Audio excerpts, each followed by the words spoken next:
ನಮಸ್ಕಾರ ಎಲ್ಲ. ನಮ್ಮ ಸಿಂಧೂರಿ ಅಂಗಡಿಯಲ್ಲಿ ಆನ್ಲೈನ್ ಕಸ್ಟಮರ್ ಬೆಳಗಾವಿಯಿಂದ ನಮ್ಗೆ ಬಟ್ಟೆ ಕಳಿಸಿದ್ರು. ಅದನ್ನು ನಾನು ಯಾವ ಥರ ವರ್ಕ್ ಹಾಕಿದ್ದೀನಿ ಅಂತ ಇವತ್ತು ತೋರಿಸ್ತೀನಿ. ಇದು ನೋಡಿ, ಬ್ಯಾಕ್ ಈ ಥರ ಬರುತ್ತೆ. ಸಿಂಪಲ್ ಆಗಿದೆ ವರ್ಕು. ಸ್ಲೀವ್ಸಿಗೆ ಬಂದುಬಿಟ್ಟು ಈ ಥರ ಸಿಂಪಲ್ ಬಾರ್ಡ್ರ್ ಬೇಕಂತ ಹೇಳಿದರು. ಅದಕ್ಕೆ ಸಿಂಪಲ್ ಲೈನ್ ಅಷ್ಟೇ ಕೊಟ್ಟಿದ್ದೀನಿ.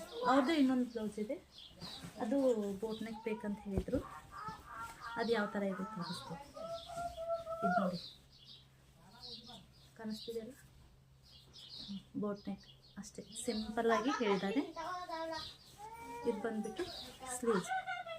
ಇನ್ನು ದಾರ ಕಟ್ ಮಾಡಿಲ್ಲ, ಮಾಡಬೇಕು. ಇದು ನೋಡಿ, ಕೆಲವೊಬ್ರು ಕೇಳ್ತಾರೆ, ಈ ದಾರ ಬಿಟ್ಟರೆ ಉಜ್ಕೊಳ್ಳಲ್ವಾ ಮತ್ತೆಲ್ಲ ಹಾಳಾಗಲ್ವಾ ಅಂತ. ನೋಡಿ ತೋರಿಸ್ತೀನಿ. ಇಷ್ಟು ಜೋರಾಗಿ ಹೇಳಿದ್ರೂ ಇದು ದಾರ ಉಚ್ಚಲ್ಲ. ಕೆಲವೊಬ್ರಿಗೆ ಕೇಳ್ತಿದ್ದಾರಲ್ಲ, ಅದಕ್ಕೆ ಹೇಳ್ತಿದ್ದೀನಿ. ಇಷ್ಟು ಜೋರಾಗಿ ಹೇಳಿದ್ರೂ ಏನೂ ಆಗಲ್ಲ. Thank you.